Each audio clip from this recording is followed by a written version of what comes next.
In the heart of the void, where stars hung like distant, unforgiving diamonds, the Iron Requiem drifted. Its sleek, black hull cut through the darkness like a predator's claw, carrying with it the hopes and despair of thousands. The vessel was an equalizer, a lesson given by the Alliance to those who would disrupt the fragile peace of the galaxy. Jamal Carter woke to the sound of his cell door hissing open. His bones ached from the acceleration sleep cycle they'd been kept in. 3 cycles had passed since his arrival. To a human, that was nearly a standard year, a lifetime of restricted movement, squalid conditions, and the constant hum of the containment fields that painted silver lines across the walls of his 3-meter-long cell. "The rec cycle begins," a voice announced, flat and emotionless.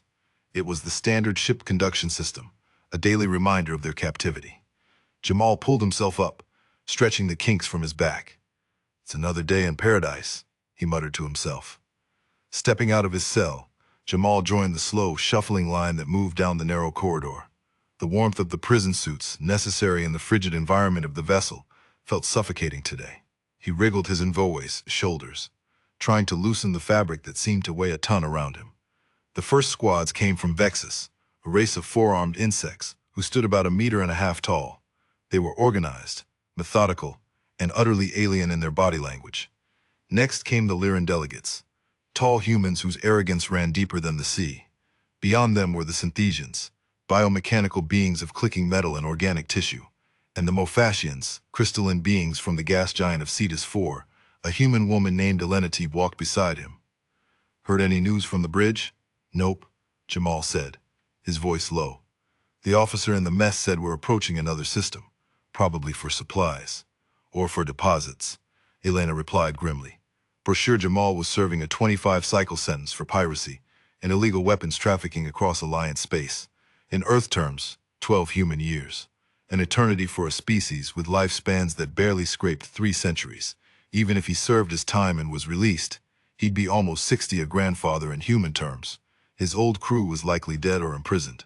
The rec center was a massive chamber with triangular lockers lining one wall, looked like the interior of an insect's nest, with curves and leeward and angles everywhere. Gravity was noticeably lighter here, allowing for aerial exercises, something the Vexians appreciated most. Jamal looked around at the other inhabitants. He'd seen the Megitimians before and their tentacled appendages. He'd heard the human prisoners from Servos calling them octorifics. Was that a thing back home? Extraordinary how quickly the native biology takes over. Jimmy Johnson, another piracy guy, was doing push-ups with ease. He delivered himself. "You mind if I spot you?" Jimmy asked, breathing heavily. "Now, why would I mind?" Jamal asked with a disarming grin. "It's not like we're in a hurry to get anywhere. Be my guest." The rest of the cycle passed as it always did. The synthetic humans did precise, choreographed movements. The crystalline beings responded to vibrations from the floor, and the Vexians performed complex aerial maneuvers that left less gravity-sensitive beings like humans and Synthesians in awe. Jamal lifted. He ran. He stretched, always with his eyes moving, always with his mind working. Jamal noticed 2 things that day that still had multiple cycles. One was the shift change among the Kurulak guards, those tree-like beings with bark-like skin and deep, calming voices. 2 Kurulak would relieve 2 others with similar ceremony. But the day's observation cycle discovered one small detail. For precisely 46.2 seconds, the security monitoring system would drop, cut by the change in command, a complete blind spot. Jamal measured it with his internal chrono, matching it against the change cycle. The second thing was the ventilation system. People don't think about ventilation. Jamal did. The massive air cables that ran up the sides of the ship's walls looked vulnerable, especially near the loading dock. They were self-enclosed, yes, but they had to vent occasionally if they created pressure. His crew had once sabotaged a similar system on a trade vessel. The resulting explosive decompression was effective. "We need to talk," Johnny whispered, nudging Jamal's arm. Everyone called him Johnny because no one could pronounce his name from Kelletrix Prime. "About what?" "I've been listening to the comms in the exec quarters. I've developed a little habit of being lost near the 4th-level access node. Their security protocols have flaws." Johnny's expression held promise and dangerity. "He's been monitoring even more than I have. They're talking about a transport event, Jamal. A system-wide core moving one ship to another. That happens only when something big is about to go down at the facility." "I heard that," Elena cut in, walking over. "But that Kargs gets all wonders up before the end. Transport event ends. We prisoner movement to receiving ship. No, in ton, Johnny said, his voice low. It's different. They're talking about a disaster protocol, sending us elsewhere. Something happened. This ship's days might be numbered, and we're going to be sent to a newer, better facility to be processed. That sounds wonderful, Elena said, not a hint of sarcasm in her voice. Another trip to the vacation home. Better keep your eyes open, Jamal said, a smile playing on his lips. 46.2 seconds. That's all we need. 55 minutes into the break. The alarm would sound cut through the dull roar of the rec room. Red emergency lighting bathed the chamber in a bloody glow, and the monotone voice of the prison conduction system announced, "Containment breach, level 3, all personnel return to your quarters immediately.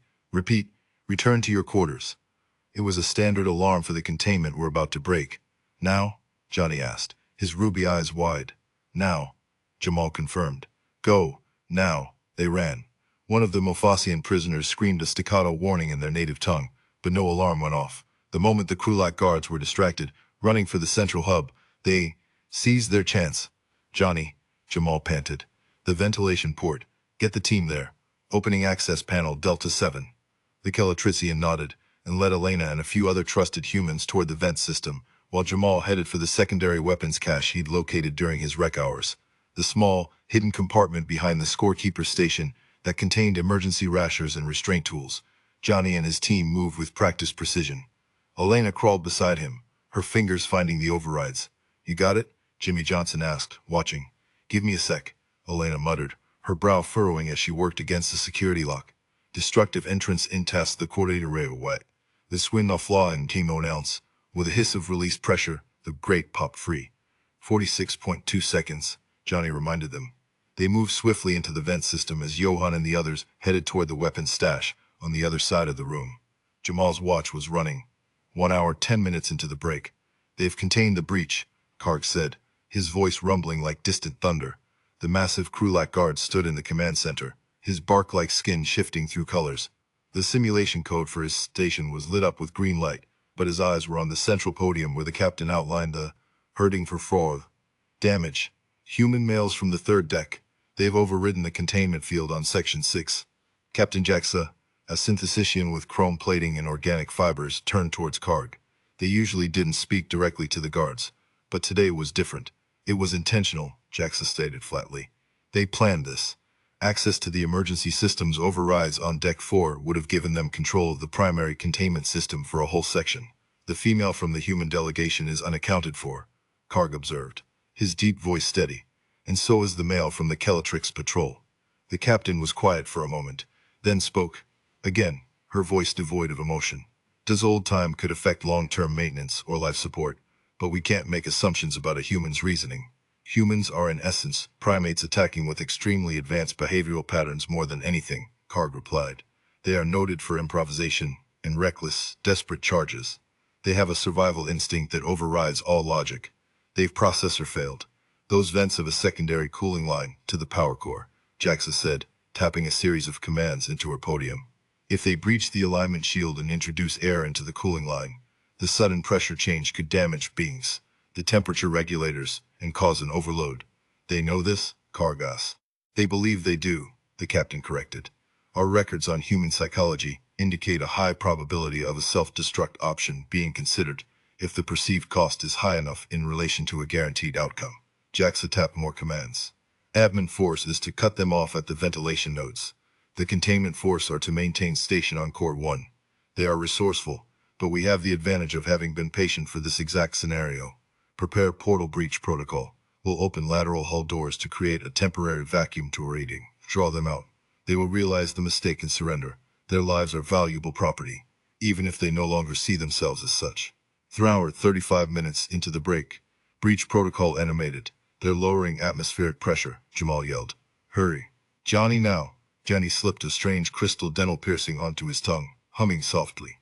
The Vexians had abandoned one near the knee bowl man. They could produce a specific pitch that jammed short-range scanners for exactly 85 seconds. They were a reel of humans with a sharp, clear tone that echoed through the narrow vent tubes, masking their movements. A panel slid aside, revealing an emergency capsule. "Inside," Jamal ordered.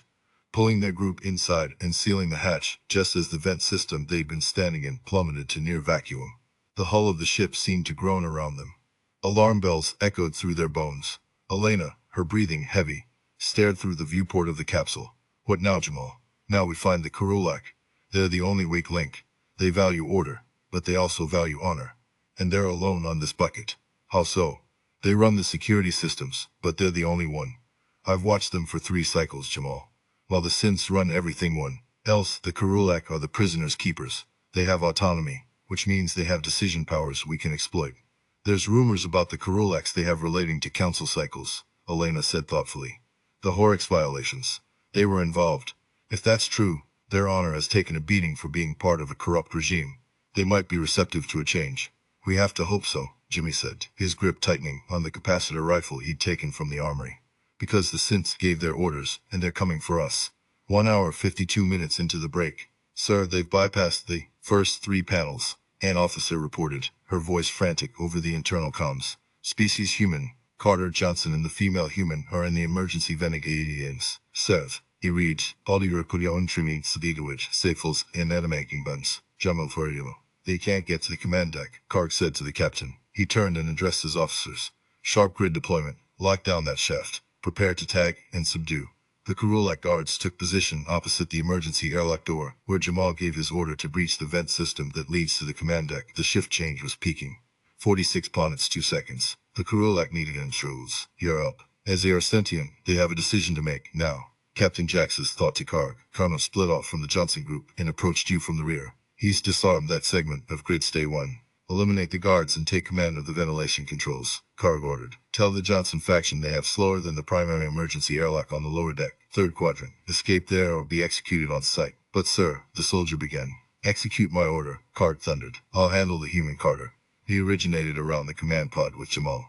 Jimmy watched as Johnny moved away with Chininga and a few others toward the airlock. He lured them away. Jamal realized. Karg stood his ground. Carter, this act is folly. You cannot bypass a dozen allies. Sentient race of the guard with 4 cumbersome weapons of low yield. Rules of engagement are falling apart when you share the rules, Karg, Jamal said, respectfully nodding to the older Karulak. You know it. You've been a guard long enough to know this operation isn't what we say it is. Humans value freedom. We value it enough to die for it. Are you complicit, Karg, or are you waiting for an excuse to find your honor again? The Krulak's bark-like skin shifted through colors. Honor is my duty. My duty is to maintain order. Karg felt that currently it might be unconscious recognition or its failure. The order I was bound to failed, and it now corrupt. Your alliance is corrupt. They keep millions imprisoned on 5 ships like slaves, not prisoners. Sending me to my grave for security as well. Karg paused, a tremor running through his massive form. They are Feastly pawns or they lie to you, Carter. To us, the failure is specific. I know more than I should. Alliance security. Budgets are tripled above this vessel's projected importance. They're meeting. A war is coming, and the Alliance thinks they're stockpiling the galactic dirtiest races to use as pawns when the shooting starts. The leaders of the Alliance wanted to be able to eliminate anyone who disagreed with them quickly, and the Alliance kept this secret from you and the other Krulak guards. And they hold you responsible for fooling the human race, a breed of extreme potential for self-destructive courage. You hold us prisoners, but we are our own death sentence, a detention.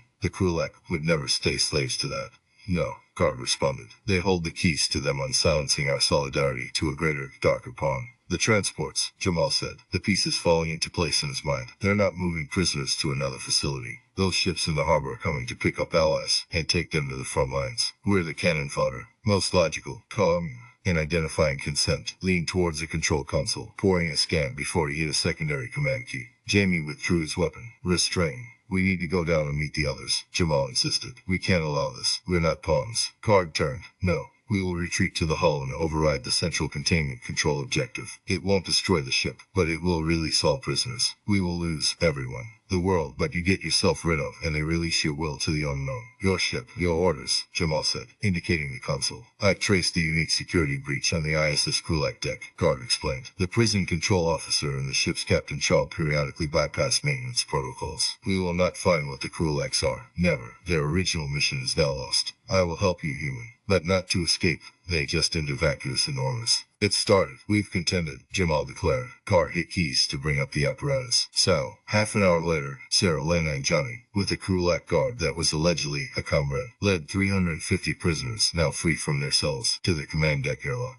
We've been released, Elena said, her voice shaking. We need to get off the ship. Or command it, Johnny suggested grimly. Elena looked at the weakening Anders. You humans had a saying. Why not both? The Krulak are gained and want to turn the tables. We may make it. The airlock opened, and they grounded a vessel in the hub. Humans the spacesuit emergency process and wisely secure the life quadrant cage. They assembled the nefarious opposing cells, and as Johnny worked for his control panel back at the ship, Elena whispered to him, the humans will keep, she said quietly. We will call the Emperor's ship out of line. Force the leaders to negotiate. That's your hope, Jawa. Reckless, Jamal said with a laugh. The final words were, they are powerful because they are flawed, Kak said, and they're welcoming to their guard steady. Will we? They joined them before third level, into Jamal. Steady. Will we? They joined them before third level, into Jamal. Said, you are in decades ago, when they lied to you, all and used you. Carter's voice echoed in Jamal's head. Come, or stay, Carter. They will not movable forces without release, because they were due by impartial protocol. Breakdown, this vessel will die soon forever. They are captained with their prize. Make sure now, the humans had overcome their primordial aggressiveness to focus on their lives and spreading across the barren universe, contending across the barren universe, confronting the vast, powerful alliance security guards, and a universe confronting the vast, powerful alliance security guards. At an hour and 52 minutes into the break, the Allison ship's human security was complete. They were just simply free.